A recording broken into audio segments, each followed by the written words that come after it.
this clip I'm going to be talking about what mindful movement is, why we engage in mindful movement, and what the difference is between mindful movement and yoga, or mindful movement and qigong, or mindful movement and any physical exercise. So the first thing to say is that mindful movement has quite a clear intention or objective, and that intention is to create a practice where we can notice. So as with all of the practices, it's about not just doing, but noticing what this experience is like. And the first thing we notice in mindful movement is the feeling inside the body, so that as we move the body, we're creating an opportunity to get more sensation than perhaps if we're sitting completely still. So it's something about creating a practice to discover, oh, how does this body feel? And as soon as we start to do that, mindful movement gives us a chance to notice, so this is how the body feels, and this is what the mind thinks about it. So we can begin to stand on one leg in mindful movement, and we can feel the wobble of just how unsteady this is. So there's the body sensations. We're waking up to the body, which may have been numb, but simultaneously we're noticing the mind going, well, you're rubbish at this, aren't you? Or maybe the mind's going, hey, this is really fun. This is really fun. And then we have the next layer of judging. Maybe you did it just then. Oh yeah, I know that I would be saying I'm crap at this. And there's the sort of self-judging coming in. So mindful movement is creating a practice where we start to hear what our mind thinks about our body, what our mind thinks about ourselves. And in amongst that, the body sensations taking a balance, we start to feel the emotion.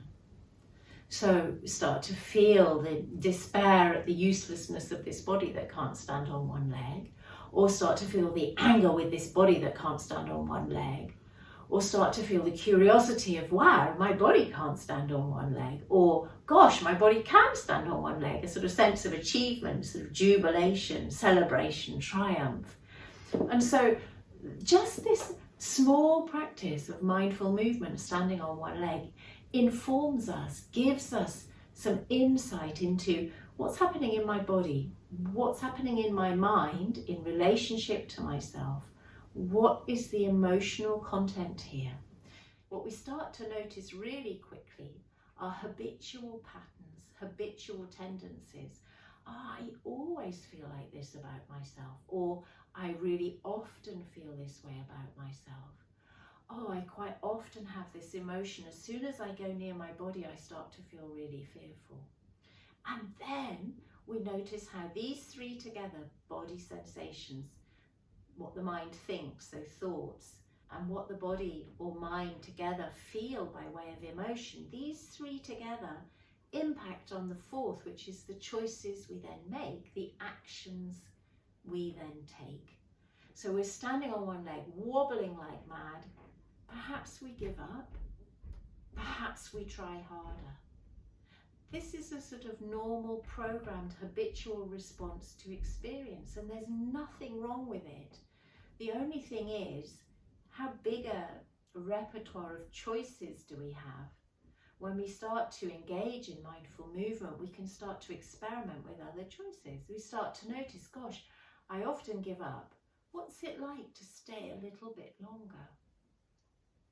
Or I often push through and try harder and go to the end, put in a bit more effort. What's it like to back off and be a little bit easier with ourselves? And this is just so helpful to have a safe environment. Nobody's looking. We're in our own sitting room with a video clip of mindful movement, discovering, okay, so I have choices here. I don't have to just behave in the way I've always behaved. I can experiment with other choices. And then it's kind of like stretching our comfort zone or stretching our capacity to begin to behave in different ways. And this can be really, really helpful. So when I sum mindful movement up like that as an investigation, we immediately see this is an exercise. We're not doing these movements to make anything stronger or fitter or a better shape we're not trying to get rid of body fat. That is exercise, and there's definitely an important place for exercise, but mindful movement isn't that. It's just a moving opportunity to pay attention and learn and try out new choices. So then contrasting mindful movement to yoga. So many times you'll see mindful movement practices that use yoga postures. And sometimes you see mindful movement practices that use Qigong flows. But if we look at the original intention of yoga or Qigong, then we start to see how they're really helpful, wonderful practices, but they're not quite mindful movement. They kind of grate against each other in one place. And that one place is, why are we doing this? Why are we doing this? So in yoga, very often, initially, we're building strength and flexibility. We're stretching out parts of the body that have held tension to release tension, and we are strengthening parts of the body so that we can sit in a traditional yoga cross-legged manner for meditation. These are the intentions behind the first stages of physical yoga, and we could get into a huge discussion about the bigger picture of yoga, and that's a discussion worth having, but maybe not right here. Yoga can have a quite firm intention of doing something and often of improving. So if you go to a yoga class and you get put into a position, so you're going to lose my head now when I stand up, but if you do a warrior pose and the teacher says take your legs apart, bend your front knee, lift your arms, straighten your arms, stretch into your fingers, drop your shoulders, lower your hip, keep your knee over your ankle. You can hear in the instructions a series of instructions and directions to improve the pose and to keep your body safe. Really important if we're doing yoga that your front knee stays over your ankle. Really helpful to wake up the nerve endings in the fingers and stretch a little bit, to drop the shoulders, to go a bit lower, to straighten your back leg. But if we're engaging in these instructions to improve the posture, we're using the bandwidth of our mind to pay attention to our body. Yes, that can be really helpful, but it's not mindful movement because there isn't enough bandwidth to pay attention to what does my mind think about my body right now? What emotion is being stirred in me right now? So, there's a massive spectrum of yoga classes, and there are many yoga teachers who do teach with these similar mindful movement instructions. But I'm just really wanting to focus in on the key differences of what's in mindful movement, what's in yoga. And then I come on to Qigong. So traditional Qigong practices quite often are flowing movements.